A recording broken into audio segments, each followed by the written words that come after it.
Olá, turma. Bem-vindos à nossa apresentação de farmacologia sobre interações medicamentosas. O nosso grupo é formado por mim, Amanda Vieira Sampaio, Ana Carolina Silva de Souza, Ana Clara da Consolação Dias, Júlia Fernanda Guiar Santos, Valena Santos de Santana e Aline Sofia Almeida Pereira. Primeiro, a gente precisa conceituar o que seriam essas interações medicamentosas. Essas interações medicamentosas, elas são tipos especiais de respostas farmacológicas que são geradas a partir da interação entre dois ou mais fármacos, administrados, no caso, simultaneamente, ou uma interação com algum alimento consumido. Essas interações, elas são muito comuns, principalmente em idosos, porque eles utilizam fármacos de uso contínuo para doenças crônicas, como, por exemplo, a hipertensão. Assim, quando existe alguma ocorrência aguda, como infecções, essas ocorrências são tratadas com fármacos adicionais. O potencial para interação entre fármacos ele vai ser substancial e as interações elas são responsáveis por 5 a 20% das reações adversas normais dos fármacos. Essas reações elas também podem ser graves, cerca de 30% das reações adversas fatais, e elas podem ser atribuídas erroneamente à história natural da doença. Além disso, os fármacos eles podem também interagir com entidades químicas em outros constituintes da dieta, como, por exemplo, o suco de grapefruit e fitoterápicos, como a erva de São João. Bem, além disso, vão existir dois mecanismos pelos quais a administração de um fármaco A vai poder alterar a ação de um fármaco B. Esses dois mecanismos vão ser a interação farmacodinâmica. Nessa interação vai haver uma modificação do efeito, mas sem haver alteração na concentração, e a interação farmacocinética. Já nessa alteração, nessa interação, vai haver uma alteração na concentração do fármaco. Assim, para que essas interações elas sejam relevantes do ponto de vista químico, vai ser necessária que a faixa terapêutica do fármaco B seja estreita.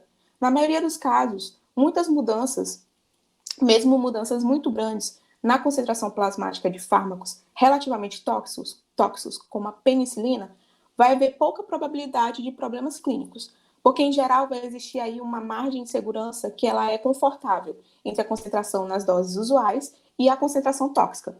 Além disso, a curva concentração-resposta do fármaco B, ela vai ter que ter uma acentuada inclinação.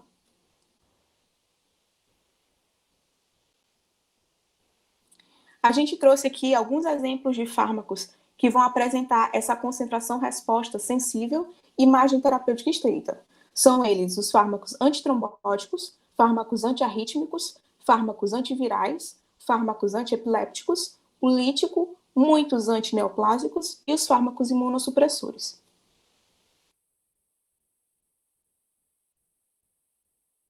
As interações farmacodinâmicas vão ocorrer uma modificação no efeito farmacológico sem alterar a concentração do líquido intersticial.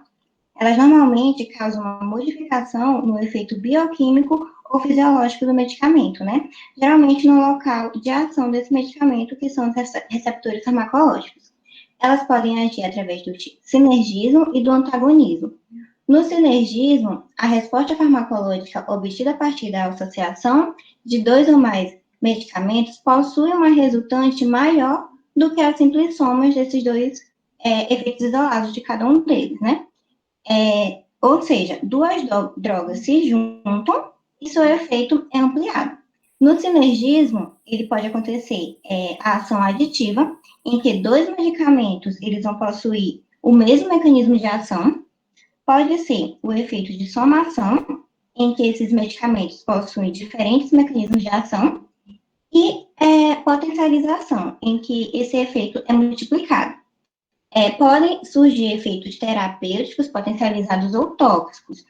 A toxicidade está relacionada quando os medicamentos eles atuam nos mesmos órgãos, né? Causam uma toxicidade no mesmo órgão. Por exemplo, o corticosteroide e os anti-inflamatórios não esteroidais, eles podem causar uma ulceração gástrica. Já no antagonismo, a resposta farmacológica do medicamento é suprimida ou reduzida na presença de um outro medicamento. Muitas vezes, pela competição desses pelo mesmo sítio receptor. Ela também pode causar uma resposta benéfica ou acarretar uma ineficácia do tratamento. Dentre os exemplos dessas interações farmacodinâmicas estão o ácido acetilsalicílico e o diclofenaco, que são dois anti-inflamatórios não esteroidais, né, que vão atuar com o mesmo mecanismo de ação, que é bloqueio enzimático da ciclooxigenase, ou seja, quando utilizados conjuntamente, eles vão causar um efeito ampliado do tipo aditivo. Já a varfarina e a aspirina, elas vão aumentar o risco de existir um sangramento, né, só que elas vão atuar através de mecanismos de ações diferentes. A varfarina, ela atua inibindo fatores de coagulação dependentes de potássio, e a aspirina, ela inibe a biossíntese do tromboxano A2 das plaquetas. Ou seja, elas vão ter uma ação de somação, porque possuem mecanismos de ação diferentes. Já o propanolol e o salbutamol, eles agem do tipo antagonismo, né? Porque eles vão competir pelo mesmo sítio receptor. O propanolol, ele é um bloqueador de receptores beta, e o salbutamol é um agonista de receptores beta. Ou seja, eles competem pelo mesmo sítio receptor e vão causar uma ineficácia no tratamento.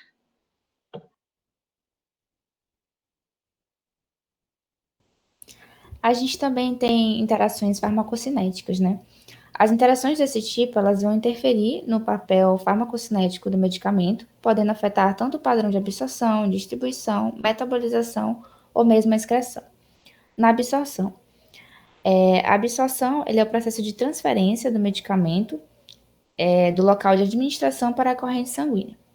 As alterações que envolvem as interações farmacocinéticas que vão atuar na absorção geralmente têm relação com o esvaziamento gástrico acelerado ou inibido. A absorção gastrointestinal é diminuída pelos medicamentos que inibem o esvaziamento gástrico, como a atropina, ou é acelerada pelos medicamentos que aceleram o esvaziamento gástrico, como os laxantes. Por outro lado, um fármaco A ele pode interagir com o fármaco B no intestino de maneira a inibir a absorção de B. Como exemplo, a gente tem a interação entre cálcio e tetraciclina. A tetraciclina é um antibiótico. Quando a gente consome alimentos ricos em cálcio, como laticínios, pode ocorrer a formação de um complexo insolúvel entre o cálcio e o antibiótico, que vão acabar retardando e dificultando a absorção desse antibiótico pelo corpo. Por isso que a recomendação é que, ao você tomar a tetraciclina, você esteja de estômago vazio para que não haja alterações na sua absorção. A gente também tem a distribuição. A distribuição é o deslocamento do medicamento da circulação sistêmica para os tecidos. Um fármaco ele pode alterar a administração de outro, competindo por um local comum de ligação na albumina plasmática ou na proteína do tecido, mas tal interação poucas vezes ela é clinicamente importante. Só que, por outro lado, a gente tem fármacos que alteram as ligações com proteínas e adicionalmente reduzem a eliminação do fármaco deslocado, ou seja, aumentando a concentração sérica desse fármaco. E nem sempre isso traz efeitos positivos. Como exemplo, a gente tem a fenilbutazona e a varfarina. A fenilbutazona é anti-inflamatório, antipirético e analgésico. E a varfarina é um remédio usado na prevenção do tromboembolismo. O que acontece? A fenilbutazona ela vai deslocar a varfarina dos sítios de ligação na albumina e vai inibir de forma seletiva o metabolismo do isômero farmacologicamente ativo. O que acaba que prolonga o tempo de protrombina, que é o tempo para coagulação do sangue, né? E eleva a concentração sérica desse anticoagulante. O que isso acontece? Isso pode elevar as chances de ter uma hemorragia, porque essa interação entre esses dois medicamentos vai aumentar a concentração de varfarina no sangue. A gente também tem como exemplo as sulfonamidas e hidrato de cloral. As sulfonamidas são antibióticos bacteriostáticos e o hidrato de cloral é um fármaco utilizado na insônia, ele é hipnótico e sedativo. O ácido Ih, gente, meu Deus do céu. triclocloroacético, que é um metabólito do hidrato de cloral, liga-se fortemente à albumina plasmática, que é um importante transportador da bilirrubina no corpo, né? Essa interação medicamentosa, o deslocamento da bilirrubina da albumina por esses fármacos em neonatos prematuros gera consequências clínicas muito graves. Mas por quê, né? Porque o metabolismo da bilirrubina, ele não está desenvolvido no fígado prematuro.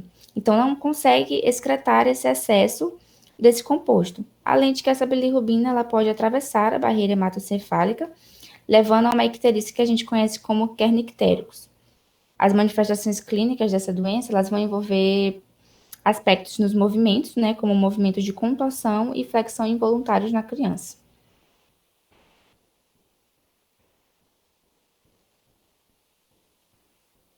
Em relação ao processo de metabolismo, é importante ressaltar que os fármacos podem inibir ou induzir as enzimas que são responsáveis por suas metabolizações. A indução dessas enzimas pode ser explorada do ponto de vista terapêutico na administração de fenobarbital a bebês prematuros para induzir a gliconiltransferase, que vai a conjugação da bilirrubina e assim reduzir o risco de toxicidade pela própria bilirrubina. Quanto à inibição das enzimas, os esteroides e a cimetidina acentuam a ação de muitos fármacos, como antidepressivos e também medicamentos citotóxicos. Os problemas clínicos que são derivados dessas interações são muito variados e podem incluir também a rejeição de transplantes, já que temos a perda de efetividade de tratamentos imunossupressores, ações provocadas pela perda de eficácia dos anticonvulsivantes, gravidez indesejada, perda de eficácia dos contraceptivos orais, a trombose pela perda de eficácia da varfarina e também hemorragia, devido à incapacidade de reagir à diminuição da dosagem de varfarina quando essa indução é diminuída. É importante lembrar também que tanto a indução quanto a inibição enzimática são interações difíceis de serem previstas de início. Por isso, quando tem qualquer dúvida sobre a possibilidade dessas interações, é fazer uma pesquisa científica bem específica sobre os fármacos e também as enzimas relacionadas.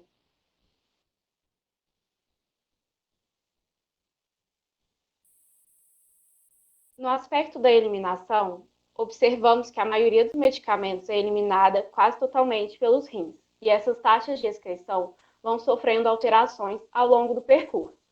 Os principais mecanismos pelos quais um fármaco pode afetar a taxa de eliminação de um outro fármaco, a alteração da ligação com a proteína, que vai afetar a taxa de filtração, a inibição da secreção tubular e a alteração do fluxo da urina e ou do pH urinário.